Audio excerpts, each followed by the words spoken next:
महाराज अब तो वसुदेव जी ने कहा, बोले भगवान हाथों में हथकड़ी लग रही है, पाँव में बेड़ियां लग रही है, ताले लग रहे हैं कारागृह में, द्वार पर अलग बैठे हुए हैं, हम जा ही कैसे सकते यहाँ से।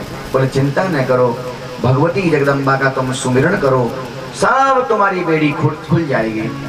वसुदेव जी महाराज ने जगदम्बा के चरणों में प्रणाम किया, हे जगत जननी, हे सर्वशक्ति स्वरूपा माँ, हम पर कृपा करो, इस बालक को कैसे भी बचा लो, किसी भी प्रकार से बचा लो। तो महाराज जो ही प्रार्थना करी तो तुरंत ही हाथों की हथकड़ियां एकदम खुल गई है, पांवों की बेड़ियां टूट गई हैं, जंजीर सब टूट गई। वहां पर एक सूप पड़ा था, उस सूप में और भगवान को विराजमान कर, भगवान अब 4 भुजा से द्विभुज हो गए, 2 भुजा वाले हो गए हैं और सुंदर सा सांवला शरीर धारण करके भगवान छोटे से बालक के रूप में और उस पर विराजमान होकर के, और वसुदेव जी महाराज जो शीश पर रख करके चले और महाराज चलने के और जो ही दरवाजे पर पहुंचे हैं, दरवाजे पे पहुंचते ही दरवाजे के ताले अपने आप टूट गए, सब टूट गए। योग माया की कृपा से, माँ भगवती जगदम्बा की कृपा से जो द्वारपाल थे वो सब की सब ऐसे सोए, गहरी नींद में ऐसे सोए हैं। और महाराज इधर वसुदेव जी महाराज ठाकुर जी को लेकर के वहां से निकल पड़े हैं और वहां आधी रात में भी योग माया ने जो जन्म लिया है, भगवती जगदम्बा ने जन्म लिया है। जगदम्बा का उत्सव कौन मनावे, यहाँ पर अकेली है बस, केवल सब सो रहे हैं। महाराज योग निद्रा में सबको सुला दिया है, लेकिन सारे जितने भी देवी देवता हैं वो गुप्त रूप से आ करके नंद भवन में उस योग माया का परम उत्सव मनाने लगे हैं।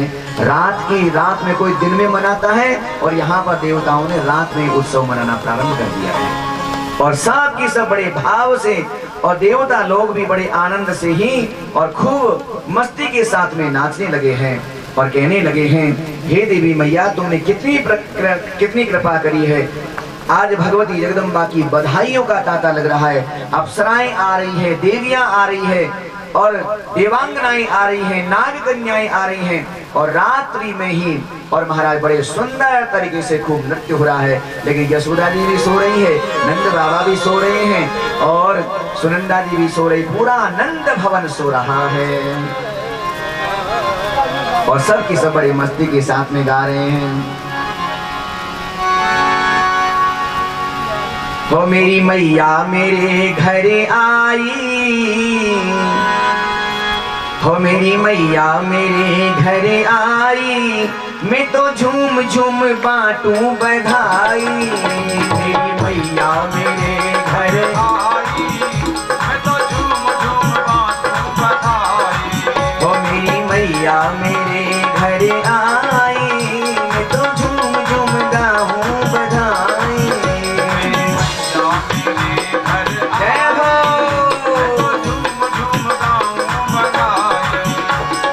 रुको, ठाकुर जी के उत्सव में तो खूब नाचो कूदो और आज भगवती जगदम्बा के चरणों में बैठ करके और उनका जन्म महामहोत्सव हम मना रहे हैं और उसमें सब चुपचाप बांटूं बधाई।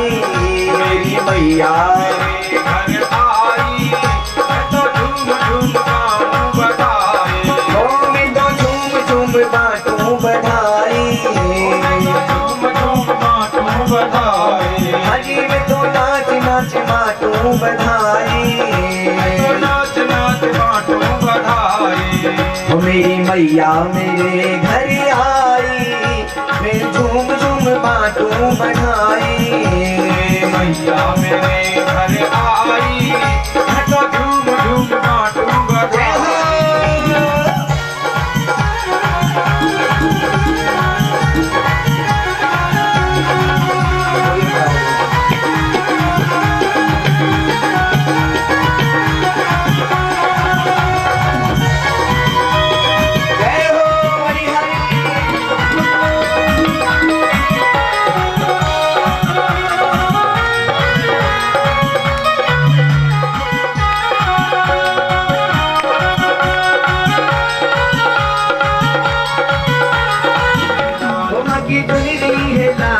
माथे बिंदिया है लाल, चुनरी है लाल माथे बिंदिया है लाल, माँ की चुनरी है लाल, माँ की बिंदिया है लाल, माथी चुनरी है लाल माथी बिंदिया है लाल, की सिर पे से जय हो। ये तो सिंह पे होगी सवारी, रूम झूम बातू बधाई, सिंह पे होती सवारी, मैं तो झूम झूम बाटू बधाई। ओ मेरी मैया मेरे घर आई, मैं तो झूम झूम बातू बधाई। मेरी मैया मेरे घर आई, मैं तो झूम झूम बाटू जय बधाई। हो।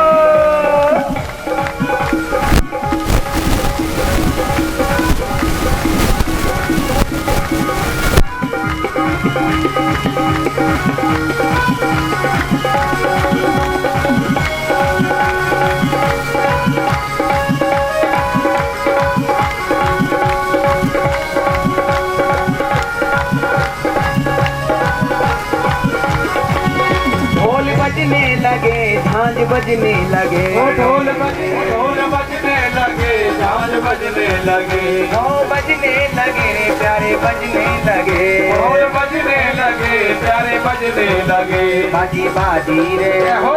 बाजी रे बाजी रे सब सहनाई रे, मैं तो झूम झूम बाजू बधाई, मैं तो झूम झूम बाजू बधाई। मैया मेरे घर आई, मैं तो झूम झूम बाटू बधाई।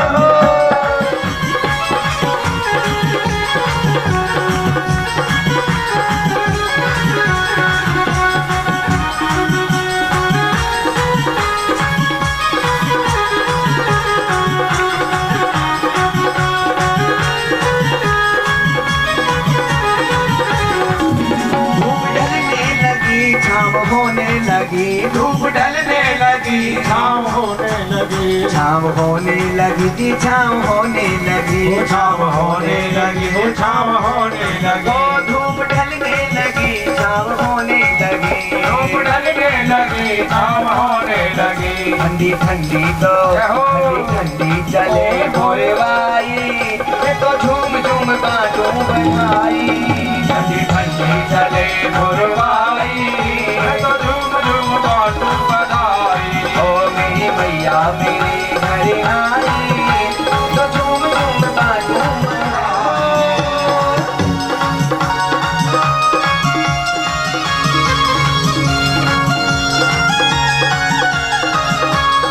जगदम्बे मैया की जय हो।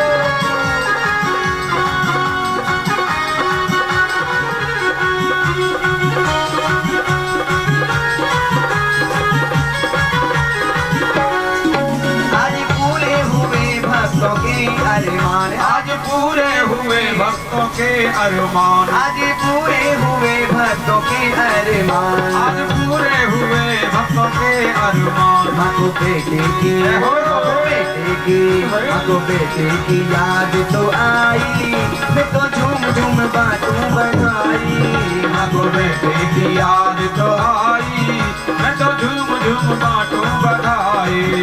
मेरी मैया मेरे घर आई, मैं तो झूम झूम बातू बधाई। मेरी मैया मेरे घर आई, मैं तो झूम झूम बाटू बधाई। ओ मैं तो झूम झूम बातू बधाई, ओ मैं तो झूम झूम बाटू बधाई। जय हो।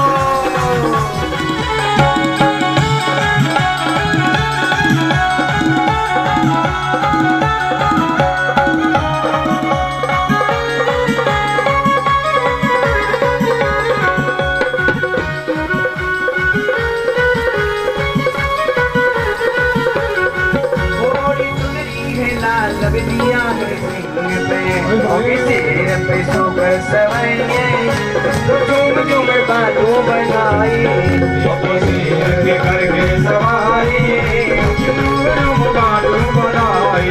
ओ मेरी मैया मेरे घर आई, मैं तो झूम झूम बातू बधाई।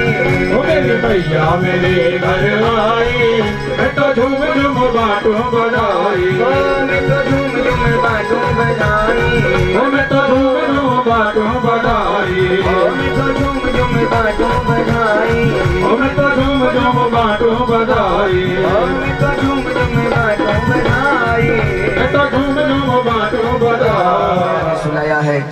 की लीला में कोई किसी प्रकार की कमी न आ जावे, इसे सब देवता अपने अपने लोगों को चले गए। जय हो। वसुदेव जी महाराज भगवान को लेकर के आए और रात में कब उस योग माया जी को वसुदेव जी ने उठा लिया, अपने लाल जी को वहां पर सुला दिया और योग माया को शीश पर रख करके वसुदेव जी महाराज पधारे हैं। बड़ा सा बड़ा कार्य जो भी होता है वो देवी मैया की कृपा के बिना हो ही नहीं सकता है। इतने बड़े दुष्ट पापी कंस आदि का उद्धार भी करना है तो स्वयं योग माया नंद भवन से अब मथुरा जी के लिए आ गई है। महाराज वह योग माया को लेकर के और वसुदेव जी जो ही कारागृह में बंद हुए तो अपने आप ही हाथों में हथकड़ी, पाँव में बेड़ियां सब लग गए, ताले लग गए और अब जाकर के वह योग माया ने आवाज करना शुरू किया है। और जो ही बालकों की आवाज में रोई है, रोने की आवाज सुनाई दी तो सारे जितने भी द्वारपाल थे वो सब जग गए और जग करके सोचा कि हाँ 8वां काल हो गया, कंस महाराज का 8वां काल हो गया है, हम चले महाराज कंस को खबर करें। बस कंस के पास जाकर कहा महाराज 8वीं संतान हो चुकी है, आप पधारो। कंस आया, देवकी से उस कन्या को छीन लिया है, योग माया को आज छीना है। और इस योग माया ने सोचा कि ठीक है काल मेरे पास ही आ गया है, कोई बात नहीं है, मैं तेरा उद्धार जरूर करूंगी, चिंता न कर। महाराज इस दुष्ट ने क्या किया, उस कन्या के चरण पकड़ लिए हैं और चरण पकड़ करके घुमाया और घुमा करके जो फेंकना चाहा था वो तो हाथ से छूट गई और आसमान में जा करके भगवती जगदम्बा ने एकदम अष्टभुजाधारी दुर्गा मैया का स्वरूप धारण कर लिया। बोलो जगदम्बे मैया की जय। मातेश्वरी जगत जननी ने आसमान में जगमगाती हुई ज्योति में चमकते हुए और बड़ी ललकारती हुई उस दुष्ट कंस से कहने लगी, बोले कंस तू मुझे मारेगा, सारा जगत जिसको मैंने बनाया है मैं खुद ही मारूंगी, सब जगत को, सबको मिटाने वाली भी मैं ही हूँ, सबकी जन्मदात्री भी मैं ही हूँ, मैं पालन पोषण करने वाली भी हूँ मैं हूँ, पर तुमको किसने शक्ति दे दिया कि किसी को मारने का, किसको अधिकार दे दिया तुमने? अब देख मेरी भी कला, तू मुझे क्या मारना चाहता है, पर तेरे को मारने वाला जिसको मैंने लक्ष्य बनाया है ना, वो मारने वाला तो ब्रज में कहीं जन्म ले चुका है। और योग माया मातेश्वरी जगत जननी भवानी वहीं से आसमान में अंतर्ध्यान हो गई। इस दुष्ट कंस ने सोचा ये कौन है जो बोल रही है, मेरे गुरुदेव कहाँ है, वो तो कुछ बता दे मुझे। पर नारद जी भी नहीं आए। महाराज अब तो ये कंस ने जाकर के और पूरा मंत्रिमंडल इकट्ठा कर लिया सवेरे होते ही, और मंत्रियों से पूछा, रे मंत्रियों तुमने सुना है आकाशवाणी में क्या बातें हुई थी? बोले हाँ महाराज मैंने सब सुना है। उसमें ये हुई थी कि अरे दुष्ट कंस तू मुझे क्या मारना चाहता है, तुझे मारने वाला तो ब्रज में कहीं जन्म ले चुका है। महाराज कंस तो यहाँ पर मंत्रियों से सलाह कर रहा है और उधर योग माया योग निद्रा जो वहां पर गोकुल के राजमहलों को नंद भवन को छोड़ करके आ गई। सवेरा हुआ है और सवेरे होते ही सबसे पहले सुनंदा जी जग गई। यशोदा जी तो अभी भी सो रही है और सुनंदा ने सोचा कि अरे देखो तो सही, मेरी भाभी जी के यहाँ तो पुत्र भी हो गया है और इनको कुछ पता भी नहीं लगा है। अरे भाभी भाभी उठो, जल्दी जल्दी उठो, देखो तो सही तुम्हारे पुत्र हो गया है। अब तो यशोदा जी ने कहा हे भगवान ये बालक हो गया? बोले हाँ, तुम्हारे भैया से खबर करो जल्दी से जाके। तो नंद बाबा से जाके खबर करी है। बोले भैया भैया भैया, अरे भैया सुनो ना। नंद बाबा तो बाहर जाकर के चौगान पर खड़े होकर के और बड़ी बड़ी बातें सोच रहे थे। यदि अच्छी तरह से बालक का जन्म यदि हो जाएगा तो मैं 9 लाख गायों का दान का संकल्प करता हूँ, मैं गायों का दान करूंगा, खूब हीरे मोती लुटाऊंगा। महाराज वो तो ऐसा सोच रहे थे, जब तक तो सुनंदा जी दौड़ी दौड़ी आकर कहने लगी, बोली भैया आनंद भैया आनंद भैया आनंद। अब भैया आनंद शब्द तो एक ही है पर 2 अर्थ होते हैं इसके। एक तो अपने भैया नंद जी से बोल रही है, अरे भैया नंद सुनो तो सही, और एक यह है कि भैया आनंद, मैं आनंदित हो रही हूँ, आज नंद भवन में आनंद का अवतार हो गया है, बहुत आनंद बरस रहा है, लाला का अवतार हो गया है। नंद जी ने कहा, ए बहना मुझे पहले थोड़ा सा दान कर लेने दे, फिर उसके बाद में तू बोलना, क्योंकि पता है ना, यावत नालम न छिद्येत तावतम सूतकम न भवेत। जब नाल छेदन हो जाता है तो उसके बाद में सूतक लगता है, नाल छेदन जब तक न हो जब तक सूतक घर में नहीं लगता है बालक का। उस समय पर जितना दान हो सके, पुण्य हो सके, करना चाहिए। महाराज नंद बाबा ने कहा, अभी नाल छेदन तो नहीं हुआ ना, तो चिंता मत कर, मुझे दान कर लेने दे पहले। दान महाराज खूब करते रहे, लेकिन इधर नंद बाबा ने जब इतना मन लगाया दान सूत्र में, तो सुनंदा जी ने कहा, भैया अब सुन तो लो मेरी बात। बोले, हाँ बताओ क्या बात है। बोले, यशोदा जी की यहाँ पर लाला को जन्म भयो है। अब तो नंद बाबा ने पूरे ब्रजमंडल में निमंत्रण भिजवा दिया। सारे के सारे जितने गोप ग्वाल गोपियां सब नाचते कूदते हुए कृष्ण के जन्म की बधाई के लिए आनंदित होकर के और नंद भवन में आ गए और खूब आनंद से, बाबा बधाई, मैया बधाई हो, मैया बधाई हो। अब तो बड़े आनंद से सब लोग नाचने लगे हैं और सब की सब एक बधाई लाला की ओर गाले में। फिर उसके बाद में आगे की कथा श्रवण करेंगे।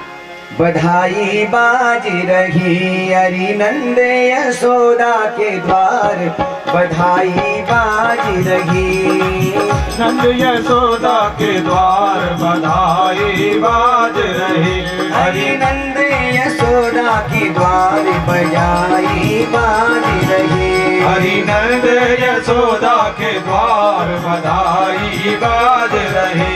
वह बाज रही वहाँ बाज रही, बाज रही वहाँ बाज रही, बाज रही बधाई बाज रही, बाज रही बधाई बाज रही। नंदे हो नंद यशोदा की द्वार, बधाई बधाई हो नंद यशोदा के द्वार, बधाई बाज रही।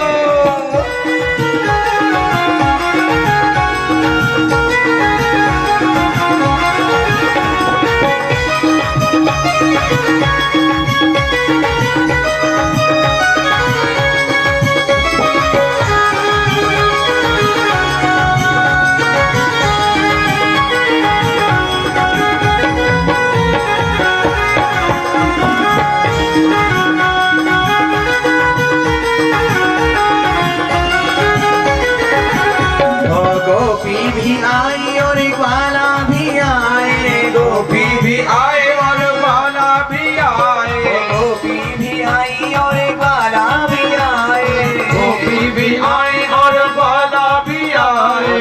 आए हैं तो लाए हैं बड़े बड़े थार, बधाई बाज रही। यशोदा की द्वार, बधाई बाज रही। सखी नंद यशोदा के द्वार, बधाई बाज रही। यशोदा के द्वार, बधाई बाज रही। आनंद यशोदा के द्वार, बधाई बाज रही।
संसार बधाई बाज रही। ओहो नाचे है सारा संसार बधाई बाज रही। ओ बाबानंद यशोदा के द्वार बधाई बाज रही। ओ बाबानंद यशोदा के द्वार बधाई बाज रही। ओ बाबानंद यशोदा के द्वार बधाई बाज रही। बाबानंद यशोदा के द्वार बधाई बाज रही। बधाई बाज रही। बधाई बाज रही। नंद के आनंद भयो जय कन्हैया लाल की। नंद के आनंद भयो जय कन्हैया लाल की। हाथी घोड़ा पाल की जय कन्हैया लाल की। हाथी घोड़ा पाल की जय कन्हैया लाल की। हाथी घोड़ा पाल की ओ जय कन्हैया लाल की। बाबानंद यशोदा के द्वार बधाई बाज रही। बाबानंद यशोदा के द्वार बधाई बाज रही। ओ बाबानंद यशोदा के द्वार बधाई बाज रही। बाबानंद यशोदा के द्वार बधाई बाज रही। 11.5 वर्ष तक ब्रज का आनंद लिया और फिर मथुरा में जाकर के कंस का वध किया। कंस का वध करके वसुदेव जी महाराज ने अपने दोनों पुत्रों को सांदीपनी गुरु जी के पास में भेजा पढ़ने के लिए उज्जैन में, और 64 दिनों में ही सारी विद्याओं को प्राप्त करके भगवान पधारे। कंस को मारने के बाद में कंस की जो 2 पत्नियां थी अस्ति और प्राप्ति, इन्होंने अपने पिता जरासंध के पास में जाकर के खबर करी, पिताजी आज देखो तो सही, आज हमारे पतिदेव को कृष्ण ने मार दिया है। बल्कि 17 बार आक्रमण किया इस जरासंध ने। 18वीं बार इसने सोचा कि जब जब मैं जाता हूँ, जब जब ही कृष्ण से मैं हार करके आता हूँ, मुझे किसी को सेनापति बनाना चाहिए। और महाराज कालेवन को सेनापति बना करके कालेवन से कहा अब तुम्हारे संरक्षण में ये युद्ध होगा। कालेवन भगवान कृष्ण के न जाने कितनी अक्षौणी सेना को साथ में लेकर के और चल पड़े भगवान कृष्ण को से युद्ध करने के लिए। बहुत भयंकर युद्ध होने की तैयारी में थे, लेकिन भगवान उस कालेवन को देख करके और युद्ध को ही छोड़ करके भाग गए। युद्ध नहीं किया भगवान ने। और दौड़ते दौड़ते दौड़ते दौड़ते प्रवर्षण पर्वत था उसकी गुफा में जो मुचकुंद सो रहे थे, महाराज उस मुचकुंद को जाकर के अपना पीला पीतांबर उड़ा दिया। कालेवन ने मन में सोचा कि ये कृष्ण है, पीला पीतांबर ओढ़ करके यहाँ थक हार करके या सो गया है, पर कोई बात नहीं, मैं इसको जगा के मारूंगा। तो एक लात जमाई उस मुचकुंद को कालेवन ने। कालेवन जगा और जग करके देखने लगा कि किसने मुझे जगाया है। तो उसकी आंखों से तो बिल्कुल एकदम तेज निकला है, भयंकर तेज अग्नि निकली, और उस अग्नि में ही कालेवन भस्म हो गया। मुचकुंद ने सोचा कि यहाँ पर कौन आया है, किसके द्वारा में, और कौन ये मर गया है, ये दिव्य तेज कहाँ चमक रहा है। तो भगवान कृष्ण ने उनको दर्शन दिया है, मैं कृष्ण हूँ। हे मुचकुंद महाराज, आप देवासुर संग्राम में युद्ध करते करते थक गए थे, आपने वरदान में मांगा कि मुझे ऐसी जगह बता दो जहां पर मैं खूब गहरी नींद में सोऊं और जो मुझे कोई जगावे वही जल करके भस्म हो जावे। ये कालेवन था, तुम्हारे जगते ही ये भस्मीभूत हो गया है। अब तुम मुक्त होकर के अपने मेरे धाम को जाओ। मुचकुंद को तो महाराज भेज दिया है। और भगवान कृष्ण ने क्या किया, और जरासंध ने सोचने लगा कि न तो कृष्ण की मरने की खबर आई और न कोई कालेवन की मरने की खबर आई है। ये गए कहाँ सब? लगता है इसी गुफा में ही वो आराम कर रहे हैं या युद्ध कर रहे हैं। तो महाराज इस जरासंध ने क्या किया, पूरे जंगल में आग लगा दी। कालेवन भी भले से मर जाए पर उसके साथ साथ कृष्ण भी जीवित नहीं रह सकता है, इसलिए वो भी मर जाएगा। ऐसी आग लगाई, धधकती हुई आग में से निकल करके और भगवान उस प्रवर्षण पर्वत की गुफा के ऊपर शिखर पर चढ़ गए और शिखर से एक जोरदार छलांग लगाई। महाराज छलांग लगा करके सीधे पहुंचे समुद्र के किनारे पर, और समुद्र के किनारे पर विश्वकर्मा जी को आदेश दिया, हे विश्वकर्मा जी, तुम इस समुद्र के बीचों बीच में एक नगरी का निर्माण करिए। नगर का निर्माण कर दिया, बहुत सुंदर नगर बनाया पानी में ही। फिर प्रार्थना करी है, हे योग माया अब तुम्हारी आवश्यकता हो रही है, क्योंकि बहुत बड़ा काम मैं जो है बिना आपकी कृपा के नहीं कर सकता हूँ। तो हे योग माया तुम जाओ और मेरे जितने भी मथुरा में यदुवंशी है उन सब यदुवंशियों को उठा करके ले आओ, कृपा करो मातेश्वरी जगत जननी, ये काम आप कर दीजिए। तो जगत जननी माँ पार्वती जी की कृपा से, दुर्गा भवानी की कृपा से सब की सब यदुवंशियों को उठाया और योग निद्रा में सुला करके और उसी नगर में जाकर के सुला दिया। रात पूरी हुई, सवेरा हुआ और सवेरा होते ही सब की सब लोग सोचने लगे ये दरवाजा कहाँ गया हमारा, हमारे मकान का दरवाजा कहाँ है, द्वार कहाँ, द्वार कहाँ, द्वार कहाँ, ऐसे बोलने लगे। तो उस पुरी का नाम हो गया द्वारिकापुरी। बोलो द्वारिकापुरी की जय।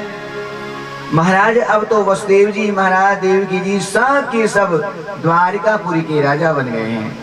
अलग से ही राज्य शासन मिला, क्योंकि यदुवंशियों को श्राप लगा हुआ है कि कोई भी पूर्वजों की राजगद्दी पे हम लोग नहीं बैठ सकते हैं। महाराज अलग से राज्य शासन को द्वारिका का मिला है। आराम से रहने लगे, बहुत दिन हो गए, लेकिन वसुदेव जी को अब चिंता सताने लगी। शासन तो हमको मिल गया पर हमारे बच्चे भी अब बड़े हो गए, इनका विवाह हो जाए तो ये चिंता भी मिट जाएगा।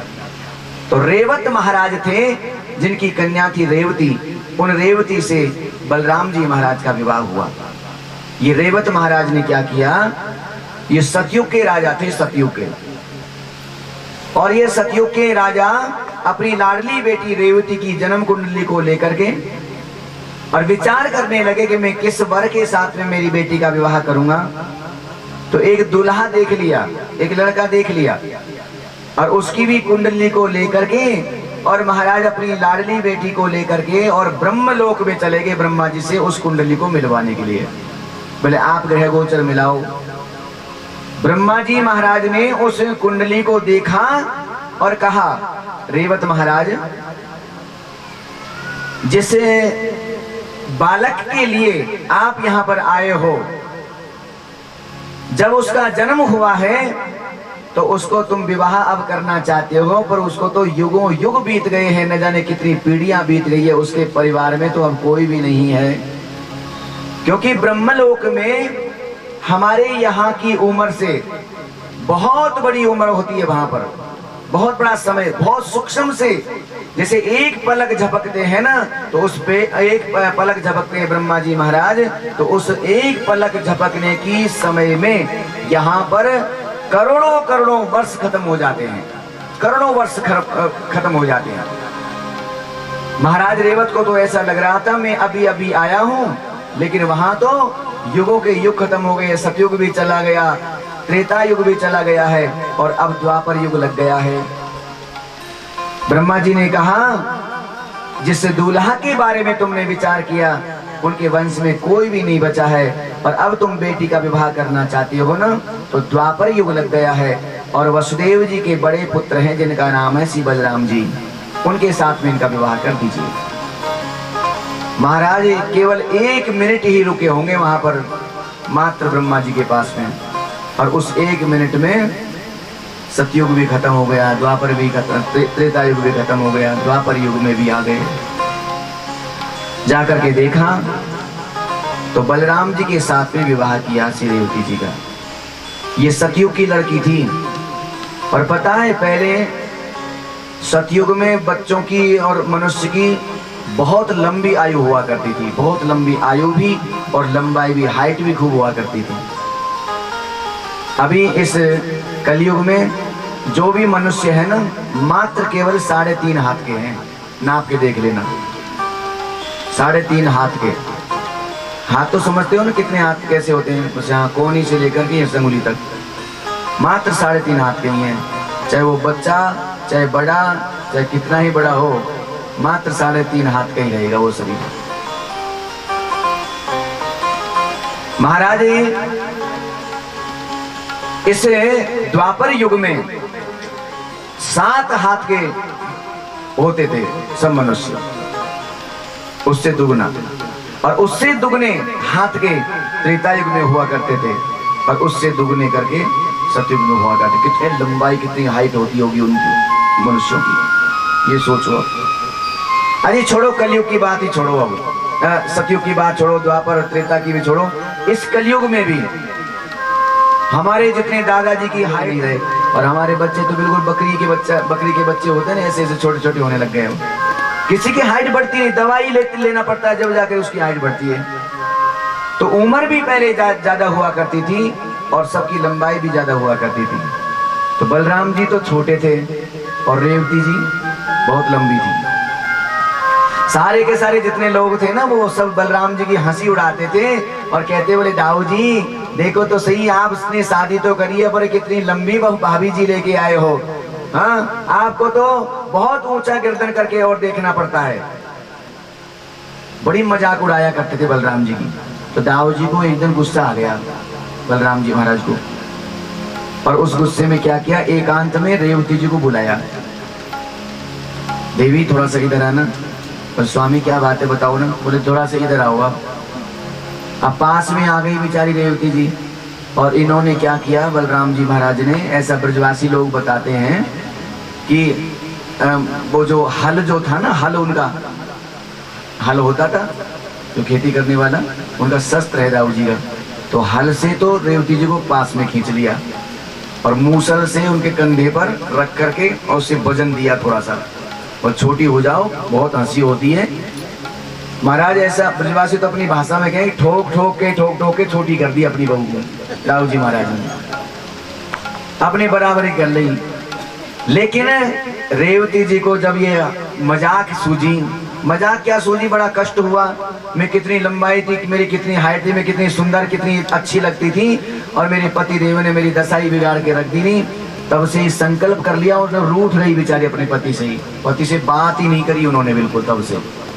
तो आज भी दाऊ जी का जहाँ बलराम जी महाराज का मंदिर जहाँ बनता है ना, तो वहां पर कभी भी रेवती जी साथ में नहीं दिखाई देगी, कहीं पर भी किसी भी मंदिर में। सामने दाऊ जी महाराज विराजमान है, तो एक कोने में खड़ी है वो चुपके से, मैं नहीं आऊं तुम्हारे पास में, कोई भरोसा नहीं तुम्हारा, फिर मूसल से ठोक ठोक के और छोटी बना दोगे मुझे, तो इसलिए आऊं ही नहीं। तब से आती ही नहीं है रेवती जी उनके पास। महाराज ऐसे बलराम जी का विवाह हो गया। वसुदेव जी महाराज सोचने लगे कि अब कृष्ण का भी विवाह हो जाए। तो कुंडनपुर के एक महाराज है विस्मक राजा, और उनकी एक रुक्मणी जी हैं। उसका भाई रुक्मी तो अपनी बहन रुक्मणी का विवाह शिशुपाल के साथ में करना चाहता था, लेकिन भगवती जगदम्बा स्वरूप आई रुक्मणी जी ने एक पत्र ब्राह्मण के द्वारा पहुंचाया द्वारकाधीश के पास में, और द्वारकाधीश ने उस पत्र को पढ़ा तो भगवान स्वयं उन सब दुष्टों के राजाओं के बल को हरते हुए महाराज रुक्मणी जी का हरण करके लेके चले गए, और बड़ी विधि विधान से ब्राह्मणों के द्वारा विवाह भगवान ने संपन्न कराया। भगवान द्वारिका में निवास करते हैं, पर समय के अनुसार रुक्मणी जी की गर्भवती हुई है और उनके एक पुत्र उत्पन्न हुआ। महाराज छोटी छोटी ऐसी हमसे गलतियां हो जाती हैं, तो उस गलती का भोग भोगना ही पड़ता है सबको, चाहे वो छोटी गलती हो चाहे वो बड़ी गलती हो। कर्म तो कर्म ही है। हम यदि छोटा सा बीज बोएंगे तो उसका भी अंकुर हो जाएगा, और बड़ा यदि बोएंगे तो उसका भी वो भी अंकुरित होगा। उसी प्रकार से हमारा चाहे छोटा कर्म हो चाहे बड़ा कर्म हो, अच्छा होगा तो अच्छा पाते हैं, और बुरा यदि करेंगे तो बुरा पाएंगे। चाहे जानबूझ करके कर्म करो तो भी उस कर्म का फल मिलेगा, और अनजान में भी यदि कर्म होगा तो उसका भी फल मिलता ही मिलता है। महाराज हमारे जीवन में दुख मिल रहा है, पता नहीं ऐसा क्यों हुआ है, लेकिन भैया पहली बात तो ये समझ लेना, न जाने कितने जन्मों से हम कर्म करते हुए आ रहे हैं, और उस कर्म का फल हमको कब मिलेगा ये पता नहीं है, पर मिलता अवश्य है। इस जन्म में मिलेगा, अगले जन्म में मिलेगा, और तीसरे जन्म में मिलेगा। उस कर्म के फल को भोगने के लिए हमको बार बार जन्म लेना पड़ेगा ही पड़ेगा। चाहे वो ब्रह्मचारी हो, चाहे गृहस्थी हो, चाहे वानप्रस्थी हो, चाहे सन्यासी महात्मा ही क्यों न हो। यहाँ तक कि शास्त्र तो कहते हैं महात्मा बन करके कर्म से हट करके कर्म के फल से यदि डर करके वो व्यक्ति यदि जमीन में खड्डा खोद करके और अंदर भी घुस जाएगा ना, तो भी वह कर्म उसका पीछा नहीं छोड़ता है, उसको फल भोगना ही पड़ेगा। महाराज यदि छोटी सी भी गलती करेंगे तो छोटे रूप में हमको दुख मिलेगा, बड़ी गलती करेंगे तो बड़े के रूप में दुख मिलेगा हमको। कुछ ऐसी होती गलतियां जो अनजान में भी हो जाती है। जैसे हम चलते हैं फिरते हैं तो चलने के समय पर कोई भी छोटी छोटी कीट मकोड़े होते हैं, वो पैरों के नीचे दब जाते हैं और मरते ही हमको नहीं दिखाई दे, वो बात अलग है। पर जीव का यदि हिंसा है तो उसका पाप का फल तो भोगना ही पड़ता है। उससे कहां तक बचेंगे? हमारे शास्त्रों ने इसलिए नियम बताए हैं कि कुछ कर्म ऐसे होते हैं जो पाप कर्म होते ही होते हैं, और उनसे बचने के लिए, उनसे थोड़ा सा छुटकारा प्राप्त करने के लिए ये उपाय अवश्य करना चाहिए। संध्या स्नानम जपश्चैव देवतानां च पूजनम विश्वदेवम तथा तिथ्यम षट्कर्मणि दिने दिने। व्यक्ति को संध्या वंदन करना चाहिए, देवताओं का पूजन करना चाहिए। भोजन बने तो भोजन बनते समय पर प्रथम जो रोटी हो वो गौ माता के लिए निकाले, अग्निदेव के लिए भोग लगावे। पर अग्निदेव कहाँ से लाएंगे? अब तो चूल्हा जलते गैस के, वो तो नहीं हो सकता है। पर समर्पित कर दे अग्निदेव भगवान के लिए, हाथ जोड़ दे मेरी अग्निदेव तुम इसका भोग लगाओ। और फिर प्रथम रोटी को गौ माता को देवे। आखिरी जो रोटी होती है वो कुत्ते के लिए निकालना चाहिए। ये बहुत अच्छा होता है अपने घर के लिए, बहुत बढ़िया रहता है। पहले निकालते थे सब लोग, इसलिए बहुत शांति रहा करती थी घरों में, पर अब सब छूट गया। अब कोई मतलब नहीं है कि गाय के लिए रोटी निकालें, गाय नहीं रही, अब कहाँ जाए गाय को देखने के लिए। और गौ माता का यदि दर्शन यदि होता है तो उसके लिए जरूर गौग्रास निकालना चाहिए।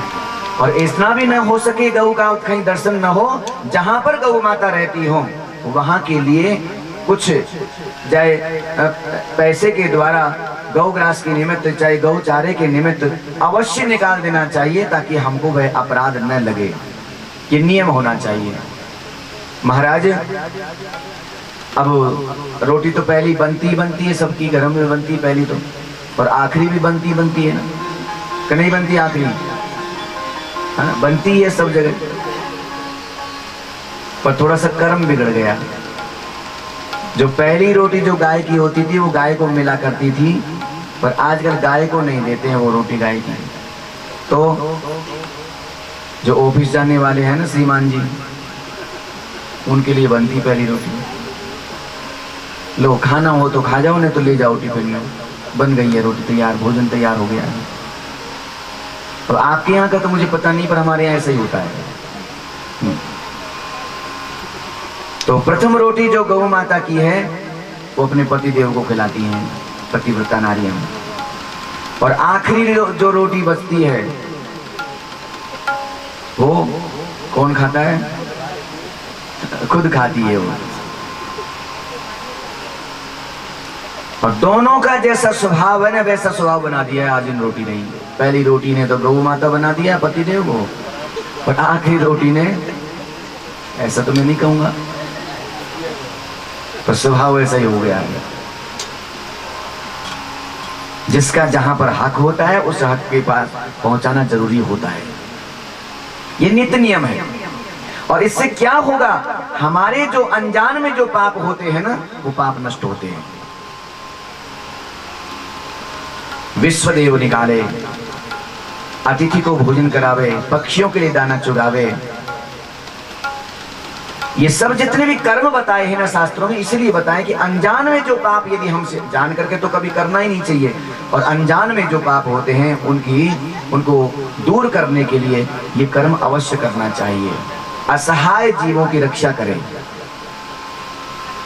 महाराज शास्त्रों में ये लिखा हुआ है कि जब भी बालक का जन्म हो, बच्चा का जब जन्म होता है, तो जब तक छठी न पूज जावे, यानी 6 दिन का बालक न हो जावे तब तक हमारे शास्त्रों में लिखा कि वह माँ अपने बेटे को, जो छोटा सा बच्चा है, 6 दिन तक कभी पीठ दे करके ना सोवे। उसको पीठ दे करके कभी नहीं सोना चाहिए। ये गलतियां हैं, ये बड़ा अपराध होता है। और उस समय पर बड़ी बड़ी डाकिन, साकिन, पूतना आदि ऐसी जो गुप्त रूप से राक्षसियां हैं, वो बालक के शरीर में प्रवेश कर जाती हैं। यदि माँ उसको पीठ देकर के सो जाती है तो हम समझते नहीं है। बच्चा रोता है, किस कारण से रो रहा है? हम सोचते हैं इसको भूख लग रही है तो दूध पिलाने लग जाती है माता, पर वो दूध से, भूख से वह नहीं रो रहा है, बल्कि वो पूतना आदि ऐसी ऐसी भयंकर राक्षसियां हैं जो वो उसको कष्ट देती है, बड़ा दुख देती है। इसलिए ऐसे अपराध कभी नहीं करना चाहिए।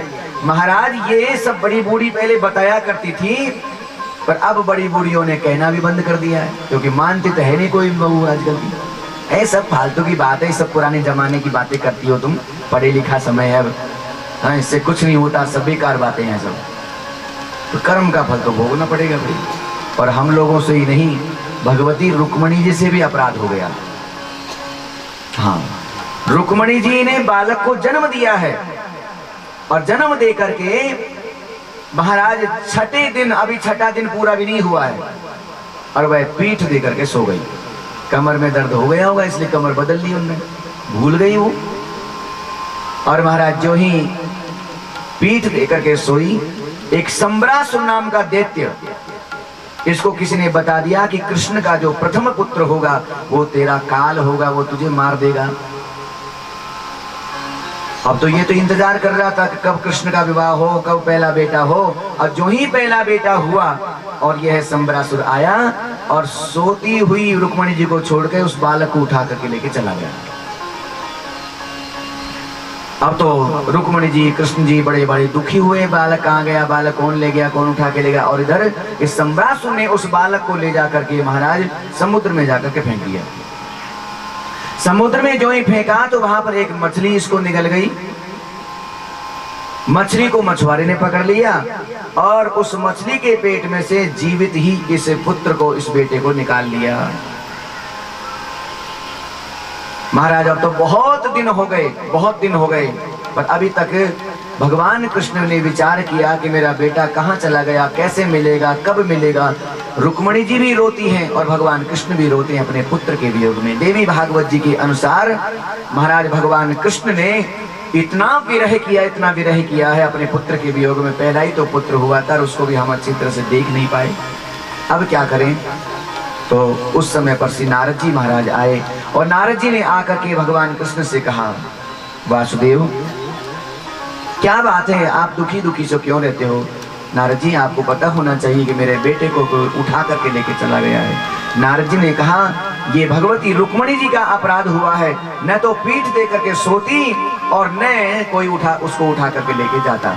पर ऐसा है, तुमको पुत्र तो मिल जाएगा और जीवित ही मिलेगा, लेकिन अभी नहीं मिलेगा, 16 वर्ष के बाद में मिलेगा। पर उस 16 वर्ष में भी जब मिलेगा, जब तुम जगदम्बा की उपासना करोगे, मातेश्वरी की तुम उपासना करोगे। महाराज हर वर्ष की भांति, और श्री नारद जी महाराज ने नवरात्रा में व्रत करने के लिए भगवान कृष्ण से कहा, तुम व्रत करो, उपासना करो और श्रीमद् देवी भागवत जी की कथा को श्रवण करो, पाठ करो, विद्वान को बुला करके उसकी कथा का तुम श्रवण करो, अनुष्ठान करोगे, नित्य नियम से करोगे ना, तो 16 वर्ष के बाद में तुम्हारे पुत्र का, तुमको अपने आप ही वो पुत्र तुम्हारे घर पे स्वयं आ जाएगा। भगवती जगदम्बा का अनुष्ठान प्रारंभ कर दिया भगवान कृष्ण ने भी और श्री रुक्मणी जी ने भी, दोनों युगल स्वरूप से इतनी आराधना करी, मातेश्वरी ने कृपा करी, उनको दर्शन दिया है। हे कृष्ण, आप किस आधार पर ये तुम अनुष्ठान कर रहे हो? हे भगवती जगदम्बा, हे मेरी जगत जननी, हे मेरी मातेश्वरी, मेरे को बड़ा भारी कष्ट है, मेरे पुत्र का वियोग हो गया है, इसलिए मुझे मेरे पुत्र से मिलवा दीजिए। बोले आप चिंता न करो, तुम्हारे पुत्र से तुमको जरूर अवश्य तुमको प्राप्ति हो जाएगी। कुछ समय के बाद में बेटा भी आएगा और बेटे की बहू भी तुम्हारे साथ, उनके साथ में आ जाएगी। भगवान कृष्ण बड़े प्रसन्न हुए और 16 वर्ष के बाद में उस प्रद्युम्न नाम के बालक ने उस संबरासुर का तो वध कर दिया, और वध करके मायावती नाम की जो रति महारानी थी, वह और कोई नहीं थी, कामदेव की पत्नी ही थी, जो संबरासुर की यहाँ पर रहा करती थी। नारद जी ने उनको भी जाके उपदेश दिया था, बोले तुम कोई मायावती नहीं हो, तुम साक्षात कामदेव की पत्नी हो। जो तुम्हारे यहाँ पर पुत्र पल रहा है ना संबरासुर के यहाँ पर, ये तुम्हारा बेटा नहीं है, तुम्हारे पति देव ही है, तुम्हारे पति देव हैं। महाराज कैसे, मुझे समझ में नहीं आ रही है। तो नारद जी महाराज ने उस मायावती से कहा, याद करो कामदेव को जब भगवान शिव जी ने जला करके भस्म कर दिया था ना, हाँ हाँ, तो उस समय पर तुम रोई और भगवान शंकर जी से प्रार्थना करी, भोलेनाथ हे बाबा, मेरे पति से आपने वियोग करवा दिया है, अब मेरे पति से कब मिलन होगा, आप जल्दी से मुझे ये बता दीजिए। तो भगवान शंकर जी ने कहा, हे रति तुम चिंता न करो, तुम्हारे पति से जरूर मिलना होगा, पर जब द्वापर युग लगेगा ना, तब तुम्हारा पति तुमको प्राप्त होगा। बोले हैं भगवान शिव,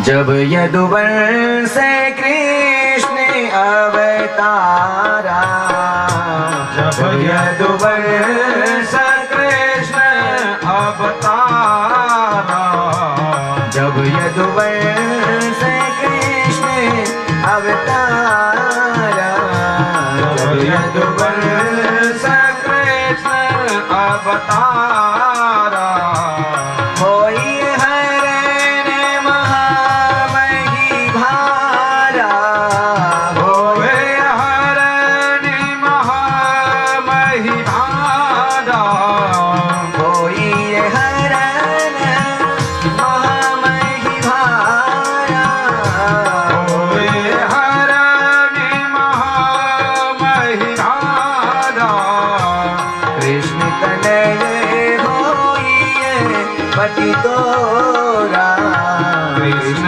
तनय होए पति तोरा, कृष्ण तनय होइए पति तोरा, कृष्ण तनय होए पति तोरा, वचन अन्यथा होई न मोरा, वचन अन्यथा होई न मोरा, वचन अन्यथा होई न मोरा, वचन अन्यथा होई न मोरा, जब यदुवंश कृष्ण अवतारा, जब यदुवंश कृष्ण अवतारा, जब यदुवंश कृष्ण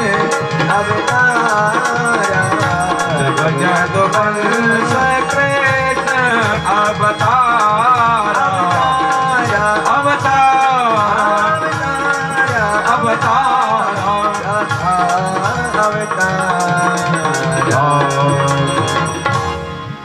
द्वापर युग में जब ये वंश प्रारंभ होगा, जब कृष्ण का जन्म होगा, उनका विवाह होगा, और उनके प्रथम पुत्र तुम्हारे पति देव के रूप में तुम्हें यहीं मिलेंगे।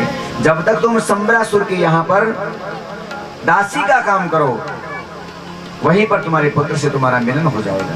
नाम रख लेना मायावती। नारद जी ने कहा, याद आया ना मायावती? बोले हाँ महाराज, सब याद आ गया है। संबरासुर को मार करके प्रद्युम्न जी महाराज ने कहा, देवी हमारे माता पिताजी द्वारिका में बड़े दुखी हो रहे होंगे पुत्र के वियोग में, इसलिए हमको चलना चाहिए अब यहाँ से। वहां जगदम्बा मातेश्वरी ने प्रद्युम्न महाराज को भी स्वप्न में कहा, अपने घर पधारो प्रद्युम्न, तुम्हारे पिताजी तुम्हारा इंतजार कर रहे हैं।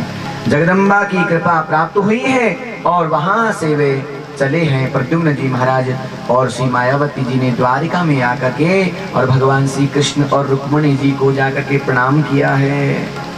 और प्रणाम करते ही जगत जननी मातेश्वरी के लिए भगवान श्री कृष्ण ने, द्वारिकाधीश प्रभु ने द्वारिका में ही बहुत सुंदर जागरण करवाया भगवती जगदम्बा का, और इतना भव्य मंदिर बनवा करके भगवान कृष्ण ने और देवी मैया की कृपा से मुझे पुत्र की प्राप्ति हुई है। ये क्या नहीं दे सकती है मातेश्वरी जगत जननी। इसलिए जगदम्बा को प्रणाम करते हुए भगवान कृष्ण द्वारिका में रहते बड़े अच्छी तरह से निवास करने लगे हैं। बोलो जगदम्बे मैया की जय। सूत जी महाराज कहते हैं, शौनकादिक ऋषियों, अब तुम क्या सुनना चाहते हो? जन्मेजय महाराज ने व्यास जी से प्रश्न कर दिया। महाराज, मैं भगवती की अनुपम कथा और मैं श्रवण करना चाहता हूँ। भगवती जगदम्बा अपनी शक्ति के द्वारा कैसे इन दुष्टों का मर्दन करती है, वह आप मुझे बताइए। तो व्यास जी महाराज ने एक बहुत सुंदर कथा कही। प्राचीन काल में, हे राजन, पुरा युद्धम अभूत घोरम देवदानव सेनयो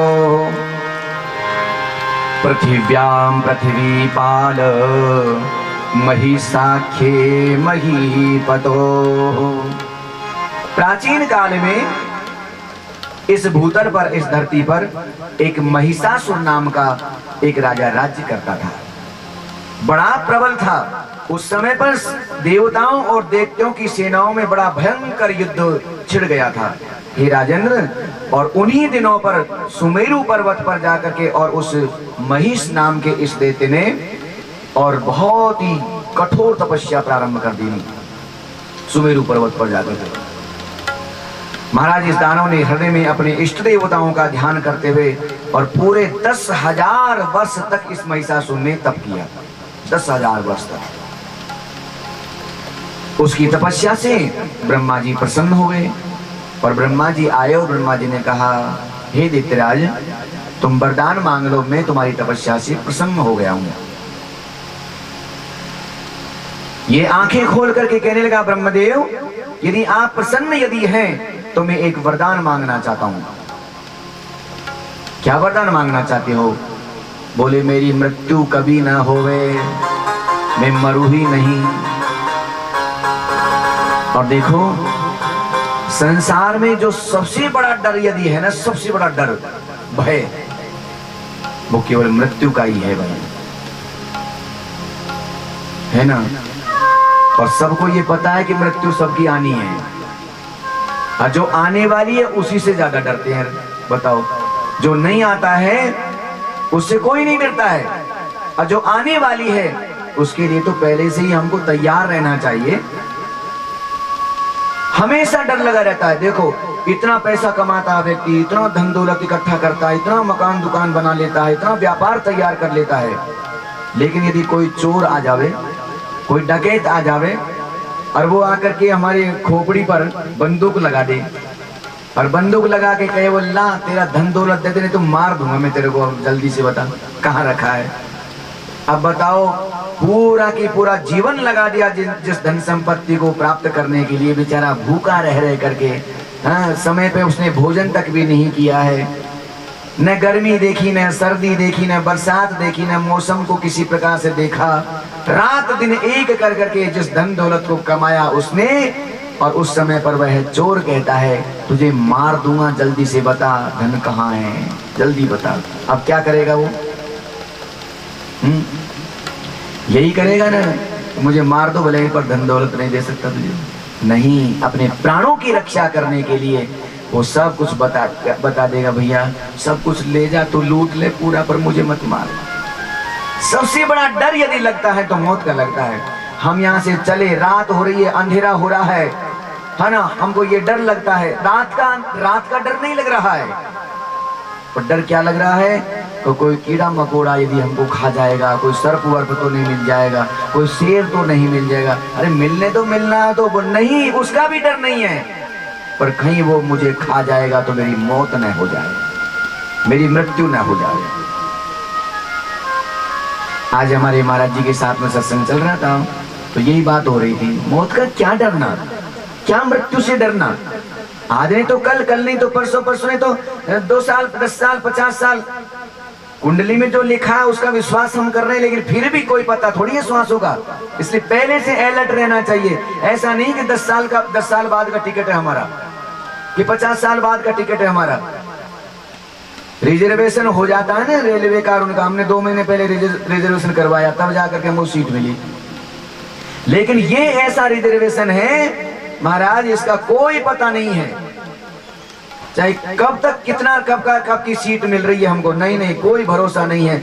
ये श्वास हमारा आ रहा है, दूसरा श्वास आएगा कि नहीं आएगा कोई पता नहीं है, कोई पता नहीं है। और वैसे तो देखा जाए तो हम रोज सो रहे हैं और गहरी नींद में सो जाते हैं, किसी को कुछ होश रहता है क्या? तो समझ लो एक मौत तो रोज हो रही है हमारी। और सोने के समय तो हम बड़े प्रसन्न रहते हैं, बोले हाँ अब मैं सो जाऊं, है ना। अब तो मैंने बातें मत करो, देखो डिस्टर्ब मत, लाइट वाइट सब बंद कर दो, मुझे सोने दो, है ना। पर सोने नहीं जा रहा है वो मौत में जा रहा है, अपनी मौत में।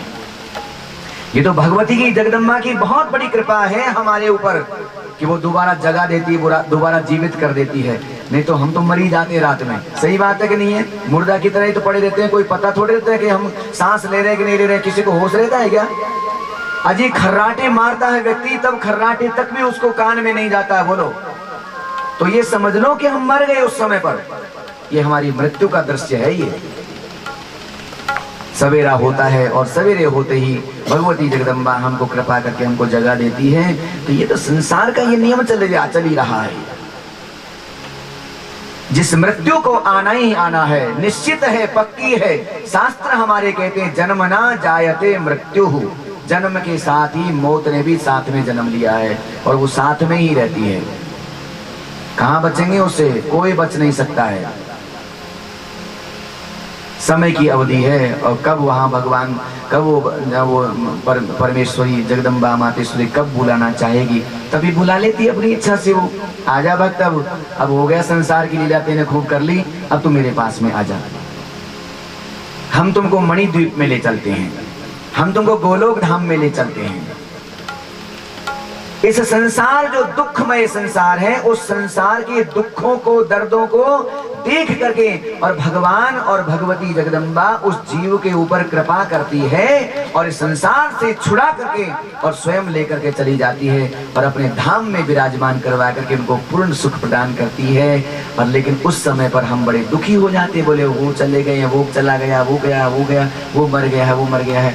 पर उससे कष्ट हम पाते हैं, बड़े दुखी होते हैं। पर दुखी मत नहीं होना चाहिए कभी भी, बल्कि भगवती को प्रणाम करना चाहिए। हे माँ, तुमने बड़ी कृपा करी है, तुमको यहाँ पर मेरे को आवश्यकता थी, पर उससे ज्यादा शायद अपने भक्त की आवश्यकता शायद आपको पड़ रही होगी।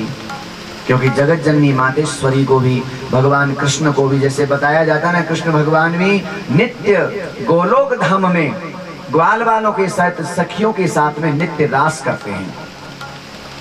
वहां पर अनंत अनंत सखियां हैं, उनकी कोई गिनती नहीं कर सकता है। वहां पर भी ग्वाल बाल हैं, वहां पर भी सखियां हैं। ऐसे ही जगदम्बा मातेश्वरी की मणिद्वीप में भी लाखों नहीं, करोड़ों नहीं, अरबों खरबों नहीं, न जाने कितने दास दासियां हैं, कितने उनके भक्तजन हैं। जो भी भगवती जगदम्बा के कृपा पात्र हैं, उन सब को अपना जैसा स्वरूप धारण करवा करके वह अपनी मणिद्वीप में निवास करा देती है और जगत माता उनका प्रेम प्राप्त करवाती है, उनको बड़े आनंद से रहती है। जो सारे कष्ट जीवन में मिलते हैं, उन सब कष्टों को जीवात्मा भूल जाता है।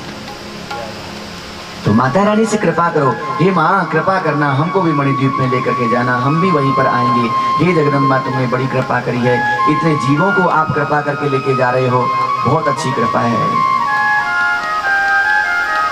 और ये मोह है, मोह हमारा, बस ये ममता है जो हमको कष्ट देती है। बाकी न तो कोई हमारे साथ आता है और न कोई जाता है। और एक बार और मैंने बता दिया था कि जीव का जीव से कोई संबंध है ही नहीं, जानता ही नहीं है वो किसी को भी, किसी को ही नहीं जानता वो। यदि जानता ना तो जाता भी नहीं छोड़ करके भी फिर, अरे ये तो मेरा प्रियजन है, इसको मैं छोड़ के कैसे चला जाऊंगा। पर जाते समय वह जीव सबको भूल जाता है, सबको। वो शुद्ध चैतन्य बन जाता है, ईश्वर का तत्व बन जाता है। वो जीव अंदर रहता है, शरीर बाहर होता है और बाहर के शरीर को देख करके हमारा संबंध इस संसार में रहता है। शरीर का संबंध है, बल्कि जीव का कोई संबंध नहीं है, कोई संबंध नहीं है जीव का। न जीव कोई स्त्री है, न जीव कोई पुरुष है, न जीव का कोई शरीर है, न जीव कोई खाता है, न जीव पीता है, न जीव कोई रोगी होता है। जीव कोई रोगी भी नहीं होता है। हम लोग सोचते हमने खूब इलाज करवाया लेकिन फिर भी छोड़ करके चला गया। अरे रोग शरीर के लिए तुमने दवाई करी थी, उस जीव के लिए तुमने कोई भी दवाई नहीं करी है और न कर सकते हैं। और यह उपदेश राजा रघुगण महाराज को श्री जड़ भरत जी महाराज ने दिया था। बड़ा ज्ञान दिया था उन्होंने कहा मैं तुम्हारा इलाज करूंगा, तुम लगते तो बहुत मोटे ताजे हो लेकिन पालकी तुमसे नहीं चल रही है, मैं राजा हूं और तुम प्रजाजन हो। तो जड़ भरत जी ने कहा इलाज तुम करोगे तो कौन से शरीर का इलाज करोगे तुम बताओ। मेरे 3 शरीर है, 3, और मेरे ही 3 शरीर नहीं है राजन, तुम्हारे भी 3 शरीर है। ये संसार में जितने भी जीव दिखाई दे रहे हैं उन सबके 3-3 शरीर है। जो बाहर जो दिख रहा है नहीं ये शरीर, ये मिट्टी का है, बस केवल मात्र मिट्टी का है। ये जड़ है बिल्कुल, इसका कोई औचित्य नहीं है संसार में। और इसके अंदर 2 शरीर और है, एक सूक्ष्म शरीर है और एक कारण शरीर है। उनको तूने देखा नहीं है, और जिसको तू देख नहीं सकता तो उसका इलाज भी तू क्या कर सकता है भाई। तू बाहर के शरीर को देखता है, उसमें तू इंजेक्शन लगा देगा, उसमें तू दवाई लगा देगा और कुछ भी इलाज कर देगा, लेकिन अंदर जो रहने वाले जो शरीर है वो कोई देख नहीं सकता। वह सूक्ष्मदर्शी यंत्र से यानी दूरबीन से भी नहीं देखा जा सकता है। वह ऐसे छोटे छोटे वो शरीर है वो। तो इलाज कैसे करेगा। और सत्य बात यही है महाराज जन्मेजय, हमारा शरीर जो है ना, ये शरीर यहाँ संसार का बनाया हुआ है और संसार में ही पड़ा रह जाता है। और अंदर जो बोलने वाला, कोई व्यक्ति रोता है, रो रहा हो, बोले क्यों रो रहा है, बोले मेरा वो व्यक्ति चला गया है। बोले कहाँ चला गया, बोले पता नहीं कहाँ चला गया है। बोले कौन सा कैसा था, बोले ये पड़ा हुआ ना ये शरीर। तूने देखा उसको, बोले हाँ देखा है। कहाँ है वो, कैसा है, बोले ये रहा शरीर उसका। बोले जिसको तूने देखा है ना वो तेरे सामने पड़ा है, तो तू रो क्यों रहा है ये बता पहले। और जिसको तूने देखा ही नहीं है उसके लिए तो तेरा रोना ही बेकार है फिर। हा? जैसे हमारे संसार में न जाने कितनी दुर्घटनाएं घटती है, न जाने कितने लोग मरते हैं। अखबारों से, टेलीविजन से, रेडियो से समाचार हम प्राप्त कर लेते हैं, तो किसी को रोना आता है क्या। क्यों, क्योंकि हमने उसको देखा ही नहीं है, हम जानते ही नहीं है। बड़े से थोड़ा सा कष्ट, इतना सा कष्ट बड़े से आ जाए, अरे बेचारे को बहुत बुरा हुआ होगा, देखो कितने मर गए लोग वहां पे, कितने लोग मर गए हैं। लेकिन उतना दुख नहीं होता जिसके घर में वह व्यक्ति मरता है ना, उसकी क्या दशा होती है वो तो वो जानता है। पर वो क्यों रो रहा है। एक बार एक किसी के कोई गडरिया था और उसकी कोई बकरी मर गई, बकरी, और उसके लिए बेचारा पत्थर पे बैठकर रो रहा था, खूब झरझर आंसू बहा रहा था। एक व्यक्ति आया, उसने समझाया, बोले क्या बात है, क्यों रो रहे हो, बोले मेरी बकरी मर गई। और लगा वो ज्ञान देने के लिए, जीव है जाता रहता है, ये तो ये आवागमन चलता रहता है, ये तो संसार का नियम है, फालतू क्यों रोते हो। एक बकरी नहीं दूसरी बकरी लिया ना, अरे मेरी बहुत अच्छी बकरी थी, दूध देती थी, बढ़िया। तो पागल मत बने, ऐसा ठीक नहीं होता है। कब तक तू रोएगा, हाँ तो गई सो गई, अब ज्यादा रोना ठीक नहीं है। ये ज्ञान थोड़ा सा होना चाहिए जीवन में। अब वो ज्ञान की बातें सुनता रहा।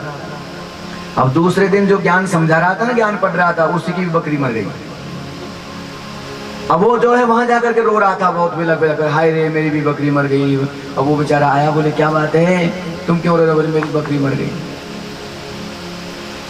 तुम तो ज्ञान दे रहे थे ना मेरे को, वो ज्ञान कहाँ गए तुम्हारा बंदर। बोलो भाई ज्ञान दूसरे के लिए देने के लिए होता है। आज मुझे पता लगा कितना कष्ट होता है। दूसरे की वस्तु पर उसके वियोग से किसी को इतना दुख नहीं होता है।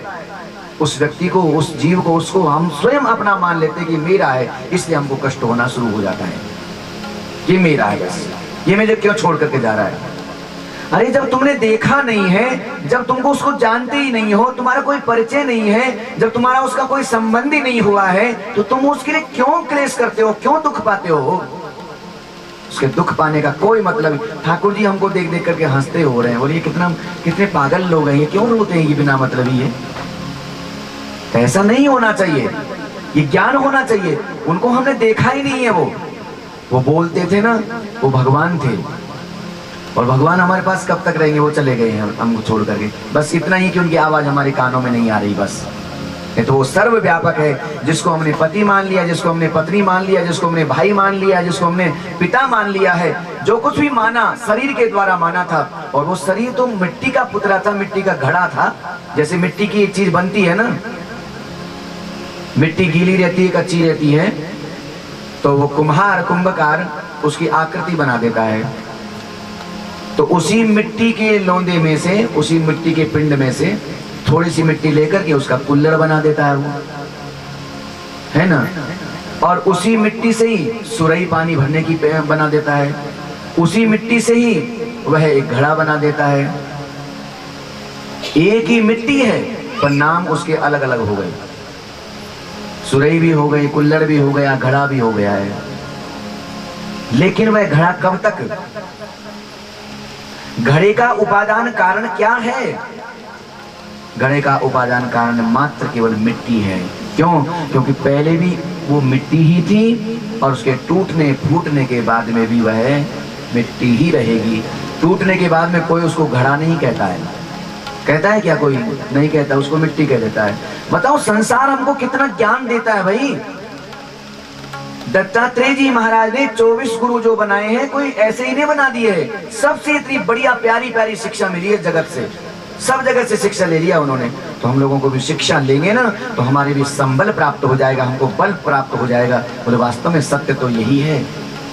सोने का कुंडल बन जाता है, आभूषण कंगन बन जाता है, और कंगन को तोड़ देंगे, मरोड़ देंगे और उसको गला देंगे, उस अग्नि में जाकर के तपा देंगे, तो क्या हो जाएगा?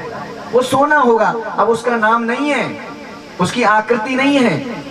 उस जीव ने आकृति स्वीकार करी थी, आकृति बन करके आ गया। उसकी ऐसी नाक थी, उसकी ऐसी आंख थी, ऐसा उसका गोरा शरीर था, ऐसे वो पैंट पहनते थे, ऐसे वो शर्ट पहनते थे। उनको याद करते हैं हम लोग, लेकिन उस मिट्टी को याद करो जिससे वो बन करके आया है। उस सोने को याद करो जिस सोने से वह कंगन बन करके आया है। समय के अनुसार सबकी विरक्ति हो जाती है, सबकी दूर दृष्टि हो जाती है, वो मिट जाता है। तो मध्य अवस्था में जो भी आकार बनता है, घटाकाश महाकाश में जाकर के मिल जाता है। घड़े में पानी भर दो और उस पानी भर करके आसमान के चंद्रमा को देखो, तो उसमें चंद्रमा दिखाई देता है। चंद्रमा है कहां?